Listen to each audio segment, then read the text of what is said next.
जय श्री कृष्ण, राधे राधे। आज मैं आपको बताने वाली हूँ निर्जला एकादशी, जो कि इस बार 6 जून 2025 को है। उसकी पूजा विधि, मुहूर्त और व्रत कथा के बारे में तो आइए जानते हैं। सनातन धर्म में ज्येष्ठ का महीना अति पावन होता है। महीना पूर्णतः जगत के पालनहार भगवान विष्णु को समर्पित होता है। इस महीने में निर्जला एकादशी मनाई जाती है। इस व्रत की महिमा विष्णु भगवान समेत कई प्रमुख सनातन शास्त्रों में निहित है। कहते हैं कि निर्जला एकादशी व्रत करने से साधक को सभी एकादशी के बराबर पूर्ण फल मिलता है। आइए निर्जला एकादशी के बारे में सब कुछ जानते हैं। हर साल ज्येष्ठ माह के शुक्ल पक्ष की दशमी के अगले दिन निर्जला एकादशी मनाई जाती है। इसके अगले दिन यानी द्वादशी तिथि को पारण किया जाता है। इस व्रत में निर्जला उपवास रखा जाता है। व्रत के दौरान एकादशी तिथि के सूर्योदय से लेकर द्वादशी तिथि के सूर्योदय होने तक अन्न और जल ग्रहण नहीं किया जाता। निर्जला एकादशी के दौरान अन्न और जल ग्रहण करना वर्जित होता है। निर्जला एकादशी कब है? निर्जला एकादशी है वैदिक पंचांग के अनुसार ज्येष्ठ मास के शुक्ल पक्ष की एकादशी तिथि 6 जून को देर रात 2:15 से शुरू होगी। अंग्रेजी कैलेंडर से 6 जून को निर्जला एकादशी मनाई जा रही है। वहीं सनातन धर्म में उदय यानी सूर्योदय से तिथि की गणना की जाती है। अतः 6 जून को निर्जला एकादशी। हालांकि वैष्णव जन 7 जून को निर्जला एकादशी मनाएंगे। निर्जला एकादशी तिथि प्रारंभ और समापन। प्रारंभ 6 जून को देर रात 2:15 पर होगा। समापन 7 जून को सुबह 4:47 पर होगा। सनातन धर्म में निर्जला एकादशी का विशेष महत्व है। इस व्रत को करने से साधक दीर्घायु होते हैं। वही मृत्यु के बाद साधक को मोक्ष की प्राप्ति होती है। सभी एकादशियों में निर्जला एकादशी श्रेष्ठ है। व्रत के दौरान जल ग्रहण पूर्णतः वर्जित है। इस व्रत को भीमसेनी एकादशी भी कहा जाता है। गंगा दशहरा के दिन बाद निर्जला एकादशी मनाई जाती है। इस शुभ अवसर पर साधक अपने घरों पर व्रत रख लक्ष्मी नारायण की पूजा करते हैं। वहीं मंदिरों में भगवान विष्णु और देवी देवताओं की माँ लक्ष्मी की विशेष पूजा और आरती की जाती है। निर्जला एकादशी पर दुर्लभ संयोग बन रहा है। निर्जला एकादशी के दिन भद्रावास और वरियायन योग का संयोग बन रहा है। इसके साथ ही हस्त और चित्रा नक्षत्र का भी निर्माण हो रहा है। वहीं अभिजीत मुहूर्त और वाणिज्यकरण के भी योग बन रहे हैं। निर्जला एकादशी की पूजा विधि। एकादशी व्रत के नियम की शुरुआत दशमी तिथि से होती है। अतः दशमी तिथि पर घर के दैनिक कार्यों से निवृत्त होने के बाद स्नान ध्यान करें। साधक गंगा जल युक्त पानी से स्नान करें और आचमन करें। एकादशी व्रत संकल्प लें। इसके बाद पीले रंग के कपड़े पहने और सूर्यदेव को जल अर्पित करें। अब भक्ति भाव से लक्ष्मी नारायण जी की पूजा करें। दशमी तिथि पर सात्विक भोजन करें। साथ ही ब्रह्मचर्य नियमों का पालन करें। किसी के प्रति कोई बैर भावना ना रखें, ना ही किसी का दिल दुखाएं। अगले दिन यानी एकादशी तिथि पर ब्रह्म बेला में उठें। इस समय लक्ष्मी नारायण जी का ध्यान कर उन्हें प्रणाम करें।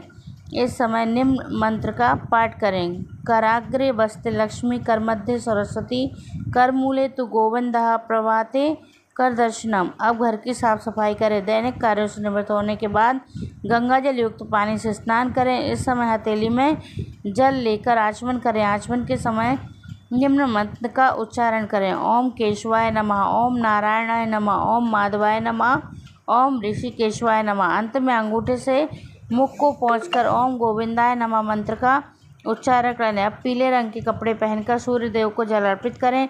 सूर्यदेव को जल अर्पित करते समय निम्न मंत्र का उच्चारण करें। ओम ह्रीं सूर्यदाय सहस्त्रव तेजो रासु जगतपते अनुकंपमय माँ भक्त्या ग्रहणार्थ दिवाकराय। जब पूजा घर में चौकी पर लाल या पीले रंग का वस्त्र बिछाकर लक्ष्मी नारायण जी की प्रतिमा स्थापित करें एवं स्थापित करने के बाद मंत्रोच्चारण कर फल फूल दीप नारियल चंदन मिठाई तुलसी और पंचामृत आदि चीज़ों से लक्ष्मी नारायण जी की पूजा करें। पूजा के समय विष्णु चालीसा स्तुति का पाठ करें। विष्णु मंत्र का जाप करें। साथ ही पूजा के समय निर्जला एकादशी व्रत कथा का पाठ अवश्य करें। कथा के अंत में लक्ष्मी नारायण जी की आरती कर सुख और सौभाग्य में वृद्धि की कामना करें। दिन भर निर्जला उपवास रखें। संध्या काल में तुलसी माँ की आरती करें। रात में कम से कम 1 पहर तक भजन कीर्तन का विष्णु जी का ध्यान करें। अगले दिन सामान्य दिनों की तरह पूजा पाठ का व्रत खोलें। निर्जला एकादशी व्रत पर कथा इस प्रकार है। महाभारत काल में गांधारी भीम को छोड़कर पांडव परिवार के सभी सदस्य एकादशी का व्रत करते थे। एक बार गदाधारी भीष्म ने वेद व्यास से पूछा, पितामह, मैं भूखे नहीं रह सकता हूँ, इसलिए एकादशी का व्रत नहीं रखता हूँ। आप कोई ऐसा उपाय बताएं जिससे सभी एकादशियों के बराबर पूर्ण फल प्राप्त हो जाए। तब वेद व्यास जी बोले, हे कार्तिकेय, तुम तनिक भी चिंता न करो। धर्म में इसका विधान, तुम ज्येष्ठ माह के शुक्ल पक्ष की एकादशी के दिन निर्जला व्रत रखा करो, तुम्हें सभी प्रकार के बराबर फल मिलेगा। यह जान गदाधारी भीम हर साल निर्जला एकादशी के दिन व्रत रखते थे। इसके लिए निर्जला एकादशी को भीमसेनी एकादशी भी कहा जाता है। निर्जला एकादशी पर दान करना बेहद शुभ होता है। इस शुभ तिथि पर जल और अन्न का दान करना चाहिए। इसके साथ ही साधक मिट्टी के कलश, फल, कपड़े, छाता, जूता, चप्पल आदि का दान कर सकते हैं। निर्जला एकादशी के पारण का समय साधक 7 जून यानी द्वादशी तिथि पर भगवान दोपहर 1:44 से लेकर शाम 4:31 के मध्य पारण कर सकते हैं। स्थानीय पंडित जी से संपर्क कर पारण समय जान सकते हैं। द्वादशी तिथि पर स्नान ध्यान के बाद विधि विधान से लक्ष्मी नारायण की पूजा करें। वहीं पूजा के बाद अन्न का दान करें। इसके बाद निर्जला एकादशी का पारण यानी व्रत खोलें। वेद व्यास ने पांडवों को चारों पुरुषार्थ, धर्म, अर्थ, काम और मोक्ष देने वाली एकादशी व्रत का संकल्प कराया। तब युधिष्ठिर ने कहा, जनार्दन, ज्येष्ठ मास के शुक्ल पक्ष में जो एकादशी पड़ती हो, कृपया उसका वर्णन कीजिए। भगवान श्री कृष्ण ने कहा, हे राजन, इसका वर्णन परम धर्मात्मा व्यास जी करेंगे, क्योंकि वो संपूर्ण शास्त्रों के तत्वज्ञ हैं, वेद वेदांगों के पारंगत विद्वान है। तब वेद व्यास जी कहने लगे, कृष्ण और शुक्ल पक्ष की एकादशी में अन्न खाना वर्ज्य थे। द्वादशी को स्नान करके पवित्र होकर फूलों से भगवान केशव की पूजा करें। फिर पहले ब्राह्मणों को भोजन देकर अंत में स्वयं भोजन करें। यह सुनकर भीमसेन बोले, परम बुद्धिमान पितामह, मेरी उत्तम बात सुनिए। राजे युधिष्ठिर, माता कुंती, द्रौपदी, अर्जुन, नकुल और सहदेव ने एकादशी को कभी भोजन नहीं करते तथा मुझे भी हमेशा यही कहते हैं कि भीमसेन एकादशी को तुम भी ना खाया करो, परंतु मैं उन लोगों से यही कहता हूँ कि मुझसे भूख नहीं सही जाती। भीमसेन की बात सुनकर व्यास जी ने कहा, यदि तुम नरक को दूषित समझते हो तो तुम्हें ये स्वर्गलोक की प्राप्ति अभिष्ट है, तो दोनों पक्षों की एकादशी के दिन भोजन नहीं करना। भीमसेनी बोले, वहाँ बुद्धिमान पितामह, मैं आपके सामने सच कहता हूँ, मुझसे एक बार भोजन करके भी व्रत नहीं किया जा सकता, तो फिर उपवास करके मैं कैसे रह सकता हूँ।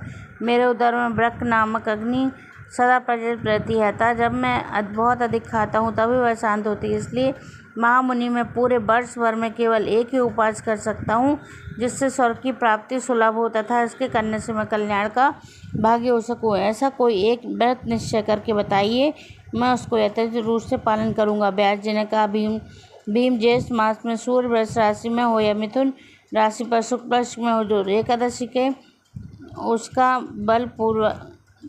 यत्न पूर्वक निर्जल व्रत करो। केवल कुल्ला या आचमन करने के लिए मुख में जल डाल सकते हो, उसको छोड़कर किसी प्रकार का जल विद्वान पुरुष मुख में न डाले, अन्यथा व्रत भंग हो जाता है। एकादशी को सूर्योदय से लेकर दूसरे दिन के सूर्य तक मनुष्य जल का त्याग करे तो वह पूर्ण व्रत होता है। इसके बाद द्वादशी को प्रातःकाल में स्नान करके ब्राह्मणों को विधि पूर्वक जल और स्वर्ण का दान करे। इस प्रकार सब कार्य पूरा करके जितेंद्र पुरुष ब्राह्मणों के साथ भोजन करे। वर्ष भर में जितनी एकादशी होती है उन सब का फल इस निर्जला एकादशी से मनुष्य प्राप्त कर लेता है, इसमें तनिक भी संदेह नहीं है। शंख चक्र और गदा धारण करने वाला भगवान केशव ने मुझसे कहा है कि यदि मानव सबको छोड़कर एकमात्र मेरी शरण में आ जाए और एकादशी को निराहार रखे तब सब पापों से छूट जाता है। कुंती नंदन, निर्जला एकादशी के दिन श्रद्धालु स्त्री पुरुषों के लिए जो विशेष दान और कर्तव्य विहित है उन्हें सुनो। उस दिन जल में शयन करने वाले भगवान विष्णु का पूजन और जलमयी धेनु यानी पानी में खड़ी गाय का दान करना चाहिए। समान गाय का घी से बनी गाय का दान भी किया जा सकता है। इस दिन दक्षिणा और कई तरह की मिठाइयों से ब्राह्मणों को संतुष्ट करना चाहिए। उनके संतुष्ट होने पर श्रीहरि मोक्ष प्रदान करते हैं। जिन्होंने श्रीहरि की पूजा की है, रात्रि में जागरण करते हुए इस निर्जला एकादशी का व्रत किया है, उन्होंने अपने साथ ही बीती हुई 100 पीढ़ियों को और आने वाली 100 पीढ़ियों को भगवान वासुदेव के परम धाम में पहुंचा दिया है। निर्जला एकादशी के दिन अन्न, वस्त्र, गौ, जल, सैया, सुंदर आसन, कमंडलू तथा छाला दान करने चाहिए।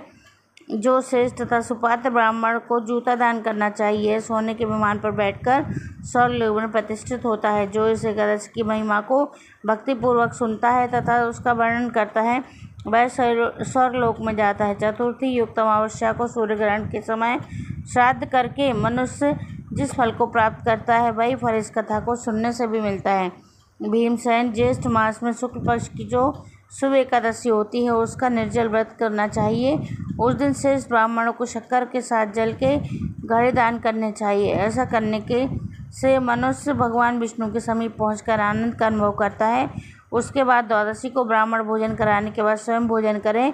जो इस प्रकार पूर्ण रूप से पाप नाशनी एकादशी का व्रत करता है वह सब पापों से मुक्त हो आनंदमय पद को प्राप्त होता है। सुनकर भीमसेन ने भी इस शुभ एकादशी का व्रत का आरंभ कर दिया। आप सभी लोगों को भी निर्जला एकादशी की बहुत बहुत शुभकामनाएं, जो इस बार 6 जून 2025 को है। तब और जय श्री हरि विष्णु, जय श्री कृष्ण, राधे राधे।